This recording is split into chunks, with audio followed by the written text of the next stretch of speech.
Hola, bienvenidos a un nuevo podcast. Estoy muy contento de poder tener nuevamente la oportunidad aquí de intercambiar algunas ideas muy enfocadas al tema de inversión. Y bueno, platicamos hace unos minutos cómo se iba a llamar este podcast y concluimos que se va a llamar La manera más fácil de invertir, que no es nada menor. He escuchado que de las cosas más difíciles que hay es hacer algo simple. Entonces, para eso me acompaña Juan Manuel Sánchez, experto en asset management y colega. Bienvenido, Manolo. Gracias por la participación. Y antes de entrarle a simplificar lo difícil o a dificultar lo sencillo, cuéntanos un poco de ti. Sí, claro que sí, Luis. Qué gusto estar aquí con todo tu equipo, con todos en Actinver. Bueno, yo, Manolo, estoy en Asset Management actualmente como apoderado, como director de inversiones de la sociedad de Actinver Tracks, que somos un asesor financiero especializado dentro de la estructura del asset, que nos encargamos de la gestión y la asesoría para los vehículos especializados que son los ETFs. Pues bienvenido, Manolo. Gracias. Platicábamos hace un momento, son temas que nos emocionan y apasionan, entonces seguro saldrá algo interesante aquí. Y te comentaba yo en varias ponencias que me han tenido a bien invitar, pues siempre presentaba algo de filosofías de inversión, maneras de invertir. Y empezaba con la más fácil, que es una inversión pasiva.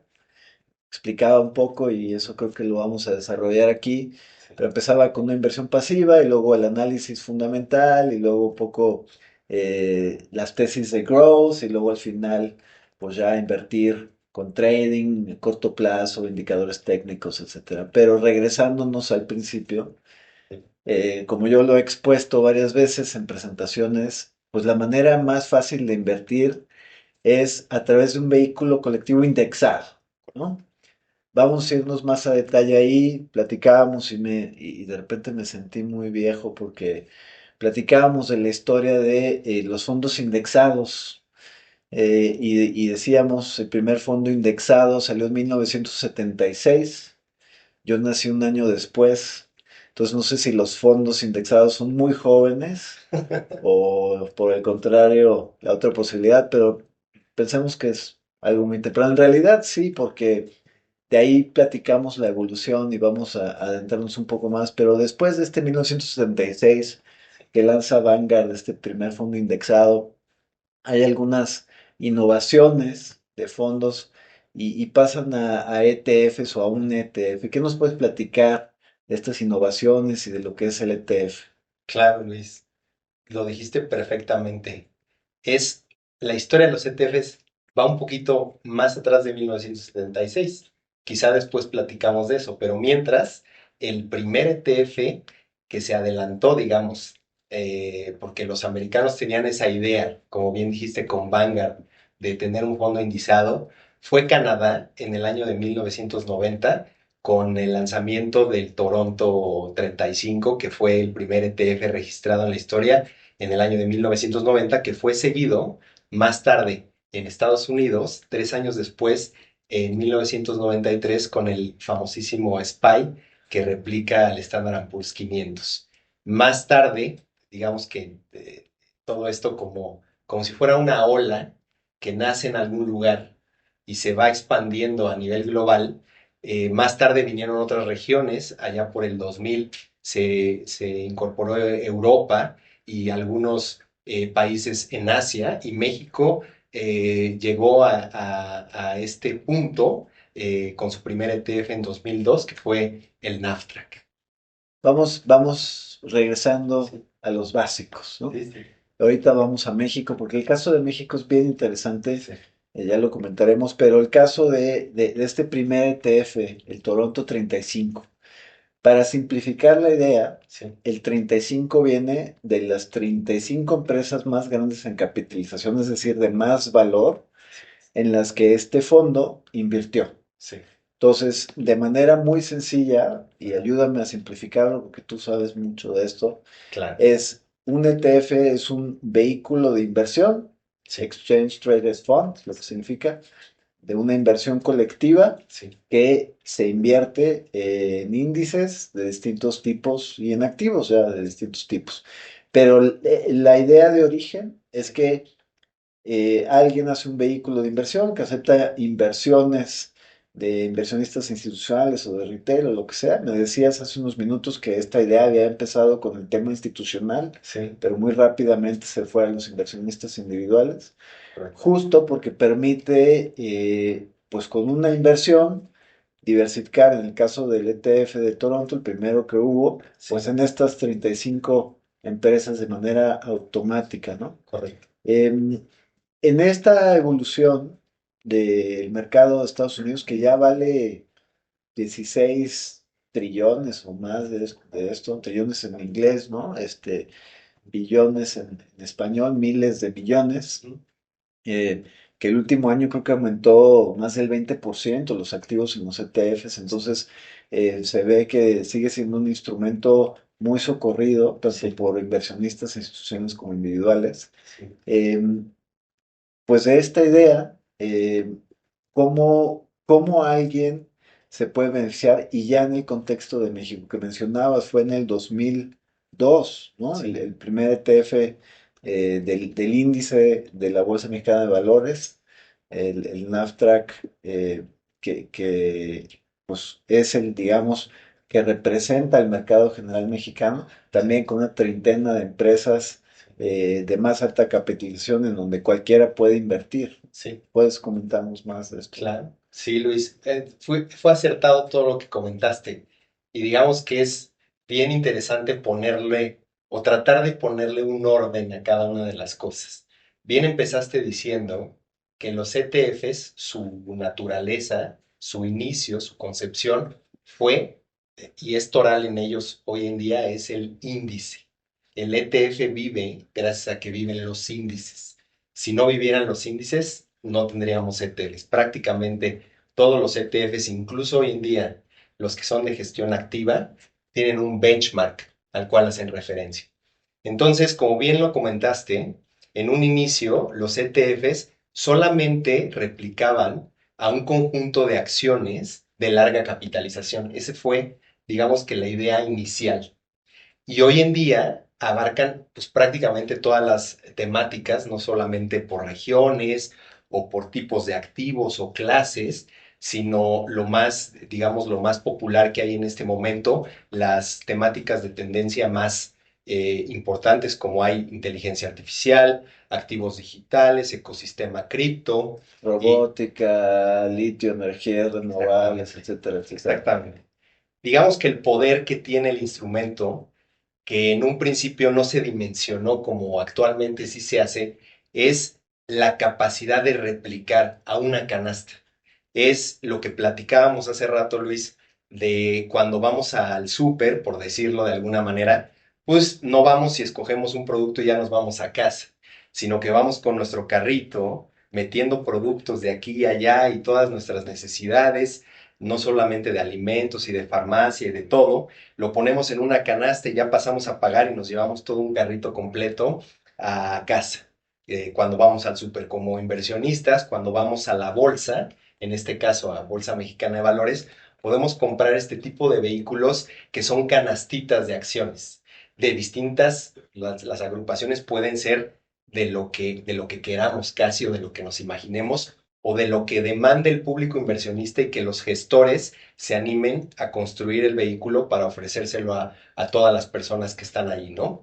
Entonces, digamos que es una historia de éxito porque hay una oferta natural en el mercado de inversionistas minoritarios o minoristas, que no solamente está del lado de los institucionales, que demandan este tipo de productos con las cualidades que tienen, que pues no lo habíamos platicado, pero que es que la canasta es transparente en todo momento, que pueden operar en todo el horario de remates, desde las 8:30 de la mañana hasta las 3 de la tarde y ahorita en horario de verano, una hora antes, que es de 7:30 a 2. Y básicamente, como replican a un índice que es conocido, hacer la traducción de un lado hacia otro y entrar y salir de estos vehículos, pues es muy sencillo. Algo que decías en términos de la indexación al principio o indización de los activos es que empíricamente está completamente ya probado que los gestores activos son muy buenos para superar sus índices de referencia en los primeros años, cuando empiezan a hacer ese tracking, y a veces hasta 5, y tienen una cierta persistencia en el rendimiento, pero en el largo plazo nadie le gana al Standard Poor's 500. Y por eso es un activo tan demandado, Luis, ¿cómo ves? A los benchmarks de índices, Sí, ¿no? correcto. Mencionabas algunas diferencias, tanto un fondo de inversión tradicional, un fondo mutual, pues es un instrumento colectivo donde sí, hay muchos que son indexados, pero también hay muchos de gestión activa, que es lo que comentabas, muchos con valor agregado, manejadores que buscan oportunidades, etcétera, etcétera. Pero para alguien que quiere invertir, y es la tesis que yo he leído en muchos libros y también la que le platico a alguien que apenas quiere dar el primer paso a invertir, y no en deuda, sino más bien en capitales, es tú solo invierte en un índice, ¿no? Y despreocúpate, lo único que te tiene que preocupar es tu capacidad de ahorro, tenerla cada vez en aumento para que puedas invertir cada vez más y dejar correr el índice, ¿no? Si comentas que en el mediano y largo plazo, pues siempre son rendimientos muy interesantes. Y entre más largo plazo te vas, pues las posibilidades de pérdida son mucho menores, ¿no? De valuación negativa. Pero en esta idea de decir, oye, ok, el concepto general es un instrumento de inversión colectiva, los fondos de inversión que están ahí en mi institución bancaria, en Actinver, tenemos una cincuentena de fondos propios, básicamente todas las instituciones en el mercado que manejan inversiones de retail tienen fondos de inversión, pero también existe la posibilidad de los ETFs, ¿no? Sí, Y básicamente la diferencia, que mencionabas de algunas, es que el ETF funciona como una acción en el mercado y no como un fondo de una institución que es la propia institución que lo compra y lo vende, sino que el mercado en general tiene acceso a través de cualquier institución a este ETF. sí, Entonces, no necesariamente es una característica positiva o negativa de alguno de ellos, simplemente es una de las diferencias.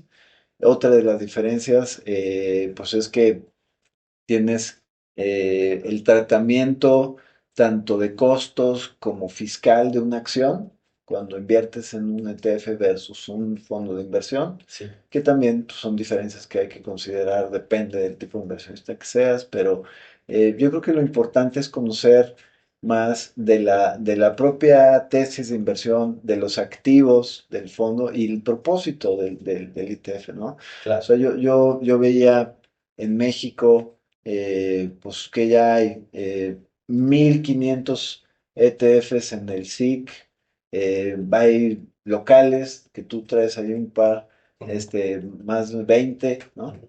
Entonces, ¿qué le dirías a alguien que apenas está queriendo empezar a invertir, Sí, que dice, bueno, escuché esto de los ETFs, sí, pues híjole, de estos 1500, claro. 1500 más 20 y tantos, Sí, pues ¿cuál escojo? ¿Cuál es para mí? ¿Cuál es este que nada más tengo que irle poniendo dinero y pensar a largo plazo? claro. ¿Qué puedes aconsejar? Sí, Luis, esa es una extraordinaria pregunta. Todo como lo acomodaste para llegar a la parte final es impecable en el sentido de que ese es justamente lo que quizá nuestros clientes más se preguntan. Así como en el SIC hoy hay 1570 ETFs listados y la mitad son del tipo UCIT, que quizá más adelante podríamos, no en esta plática, quizá en otra, platicar al respecto de cosas ya más especializadas.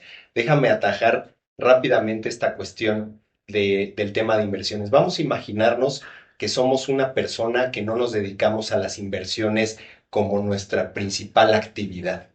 Y entonces lo que sí tenemos son ganas de tener primero un ahorro y después ese ahorro poderlo invertir en algo que nos regrese un valor ajustado por riesgo en un horizonte de tiempo que sea conveniente a nuestra propia personalidad, a nuestros propios objetivos, a nuestro propio horizonte y a nuestra propia o a nuestro propio perfil de inversionista. Y en este sentido, tanto los fondos de inversión que mencionaste hace un momento como los ETFs caen como anillo al dedo porque es dejar que alguien más invierta en términos serios o en términos profesionales por nosotros, ¿no? Y entonces vamos a imaginar que somos este inversionista minorista de este sector, que tenemos nuestros ahorros y esos van creciendo. Y como bien dices, pensamos y decimos, ¿en qué vamos a invertir? ¿En qué podemos invertir con tanta oferta de productos?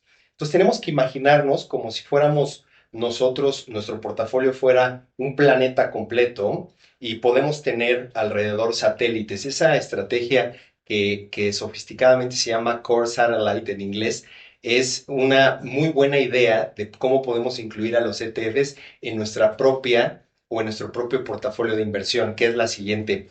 La idea detrás de esta estrategia que te platico, Luis, es que el grueso de nuestras inversiones estén puestas en un, digamos, en un índice, que en este caso podría ser los que ya mencionamos. Tenemos como opción el Standard Poor's 500, tenemos como opción el IPC de la Bolsa Mexicana de Valores. Esto es muy poderoso porque ya sea el gestor del índice o el gestor del ETF que lo replica, hace esa labor de ponderar los activos dentro de la cartera para, digamos que, capturar ese cambio de tendencias en el mercado que suceden cada tantos años y que las modas van cambiando y las temáticas de inversión van cambiando en todos esos índices. Entonces, de alguna manera, si pensamos que nuestro portafolio está invertido de manera pasiva en este gran total, podemos dedicar la parte restante de nuestros recursos en nuestra propia personalidad como inversionistas, que es lo que más nos interesa. Y digamos, pensando que fuera internacional, si mi core está 80% o más en el Standard Poor's 500 y a mí me gusta leer sobre inteligencia artificial y todo lo que hay con ChatGPT al día de hoy, podríamos, y estamos muy informados al respecto de ese tema, podríamos invertir esa pequeña parte adicional directamente en empresas o en ETFs o en fondos que estén dedicados a ese sector y dejarlos ahí crecer en el plazo, en el horizonte de tiempo que queramos, Luis. ¿Cómo ves? O sea, una manera de inversión, como dices, es me subo a un índice de estos representativos, el 80% de mi portafolio, siempre pensando a largo plazo por el tema de la volatilidad, que es siempre implícita en este tipo de inversiones, pero pensando en el largo plazo, 80% en un índice, y si ya quiero pues una emoción más directa y fuerte, pues ya me meto a invertir en directo en las acciones, en este restante 20%, que es una Exactamente. tesis muy, muy interesante y además es un ejemplo de lo poderoso que son estos instrumentos. Así es. Yo quiero comentar dos ideas que o sea, me parecen fantásticas. O sea, si alguien me las hubiera platicado a mí hace algunos años, ni siquiera 20 menos, este, quizás no lo hubiera creído, en el sentido de, por ejemplo, voy a conectar algo de lo más viejo que hay con lo más nuevo. Al día de hoy, mucha gente, por máximos históricos, me pregunta invertir en oro, ¿no? ¿Cómo invierto en oro? Y pues vienen y tratan de comprar el centenario, las monedas, que además tienen pues la consideración de su precio de compra y venta, que el spread es grande, entonces pues tienes que considerar esto como inversionista. Pero un ETF o muchos ETFs ya ofrecen posibilidad de invertir pues en oro físico o en empresas relacionadas con oro y pues el abanico es enorme en este sentido, ¿no? Y por otro lado, la otra idea tan poderosa que quisiera comentar contigo y bueno, hacer la conversación abierta es que con una acción de un ETF global puedo invertir mi dinero de manera automática, diversificada en todas las bolsas del mundo. Sí, correcto. O sea, esto me parece fantástico. Sí, a mí también. Que de un solo paso esté expuesto yo en todas las bolsas del mundo a través de un vehículo de estos, me parece un ejemplo crítico del poder de estos instrumentos. Correcto. Sí, Luis, mira, lo dijiste otra vez de manera impecable. Déjame tratar de complementar un poco la idea que estaba muy retadora porque es muy completa, pero digamos, si ustedes más adelante toman el curso de este mismo podcast con este mismo título, el cual tuvimos la oportunidad de grabar más temprano, ahí platicamos de algo que es muy interesante y es que previo a la década de 1950 en Estados Unidos, los inversionistas evaluaban individualmente los activos y las acciones, ya fuera de empresas o de industrias, o quizá hipotecas o el sector de bienes raíces o otro tipo de instrumentos como deuda gubernamental o corporativa. Y resulta que en 1950 lo que cambió fue el trabajo de Markowitz, que después se convirtió en la teoría moderna de los portafolios, derivó en el Premio Nobel de Economía para Markowitz y para sus colegas que trabajaron en la teoría moderna de portafolios por el beneficio que aporta la diversificación. Naturalmente, nosotros los inversionistas en general, aunque hay diversos grados, tenemos una aversión natural al riesgo y la diversificación precisamente es la medicina y lo que mitiga esa volatilidad de la que platicamos hace un momento. El mejor portafolio que podrías comprar o cualquiera de nosotros, incluso cualquier institucional, sería capturar el portafolio global de todas las opciones de inversiones que hay a nivel global y distribuir en porcentajes cada uno de esos sectores o de esas clases y tener un portafolio que replicara a ese, vamos a llamarle portafolio mundial y global de inversiones. Eso es la idea que hay detrás del ETF en términos de lo que acabas de mencionar, Luis, que es el poder de la diversificación. Y para las personas que nos escuchan, creo que todos saben lo que es diversificación, los dichos de la abuela, de la canasta, ¿no? Etcétera, etcétera.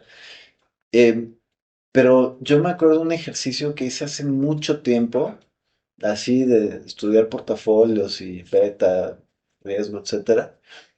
Y era estudiar una empresa que potencialmente podía pagar el 10% de rentabilidad estimada por histórico, por márgenes, etcétera, mercado, y otra que también pagaba el 10%. Entonces tú decías, oye, pues si las dos pagan lo mismo, pues en realidad, ¿cuál es mi motivación para irme a una u otra o tener las dos? Y pues la expectativa es igual. Ujú. Y me acuerdo del ejercicio este que hice hace muchísimos años. Sí. Una tal cual vendía bronceador y la otra vendía paraguas para la lluvia.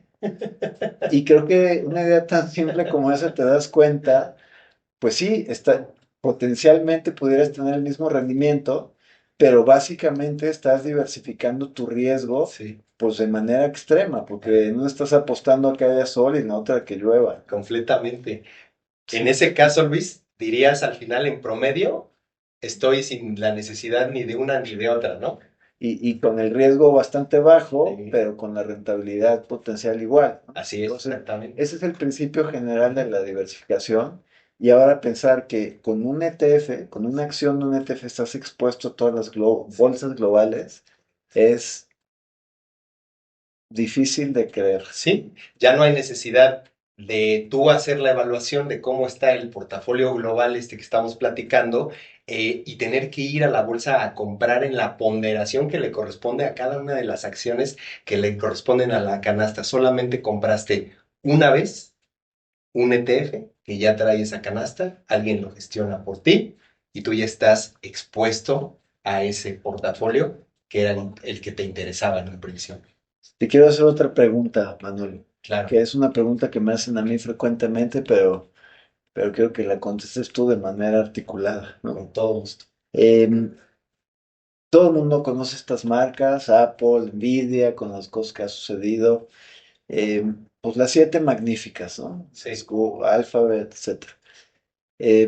Pues ya pesan básicamente el 40% del Standard Poor's al correcto. día de hoy. Sí, Eh, el ETF de Standard Poor's o el índice Standard Poor's sigue siendo representativo del mercado, o está ya muy, muy ponderado para las grandes empresas tecnológicas, o cuál es, digamos, tu opinión al respecto. claro, Luis. Mira, es verdad. No todo en el mundo de ETFs es miel sobre hojuelas. No todo, no toda es la historia de Cenicienta.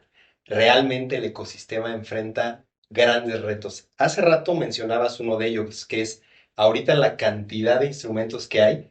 Lo que antes era un deleite para los inversionistas, tener tantas opciones, hoy es una carga. tratar de escoger uno que se acomode exactamente a mis preferencias. De la misma manera, hay un gran desafío hoy en día, que es lo que acabas de determinar o lo que acabas de ejemplificar, se llama la concentración. Si yo hubiera tenido un portafolio desde hace 20 años, que fuera global como el que platicamos tú y yo, Luis, y lo hubiera mantenido esos 20 años, hoy en día estaría muy concentrado en dos cosas. En el sector tecnológico y en la región occidental, particularmente en Estados Unidos. Evidentemente, esa concentración en esos 20 años disminuye el beneficio que habíamos obtenido por la diversificación inicial. Y hoy en día tenemos un riesgo de evento muy concentrado. Eso no nos gusta. Lo bueno es que hoy en día también tenemos otras posibilidades. ¿A qué me refiero? A que el Standard Poor's sigue siendo un producto que todos los inversionistas van a demandar, todos quieren capturarlo, pero ya no necesitas capturarlo al 100% de tu posición, porque puedes por tu cuenta, a través de otros fondos de inversión o ETFs, diversificar. ¿En qué?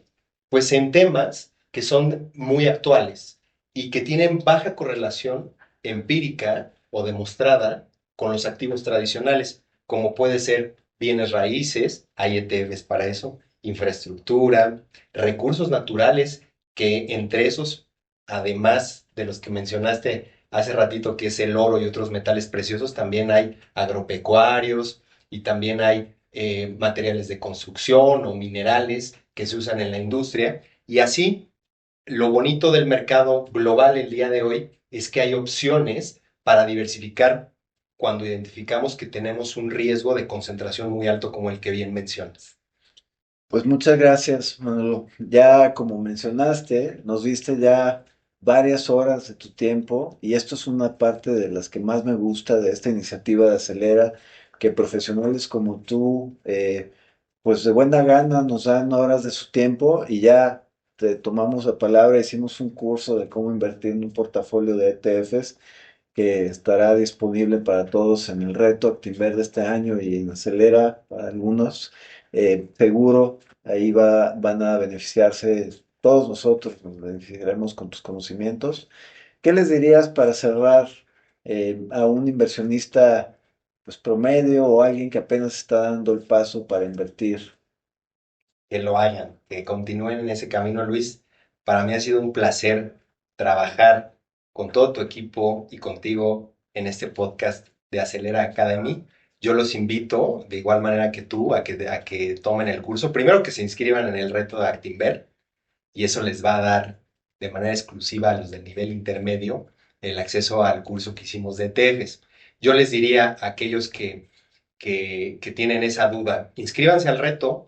En el reto Actinver van a poder aprender, digamos, los básicos de las inversiones sin ningún riesgo, totalmente libre de riesgo y con la oportunidad de ganar un premio bastante jugoso y que eso les quite el miedo de poder invertir. Lo bonito de Actinver que queremos potencializar tu grandeza es que somos un asesor financiero muy especializado que te acompañamos en tus primeros pasos y al nivel que tú quieras y hasta donde tú llegues y hasta donde tú quieras. Para eso estamos aquí con muchísimo gusto, Luis. Ha sido un placer. Muchas gracias. Gracias, gracias por tu tiempo y bueno, platicaremos los más avances del sector, particularmente de ETFs, de lo que tú eres experto. Muchas gracias, Manuel.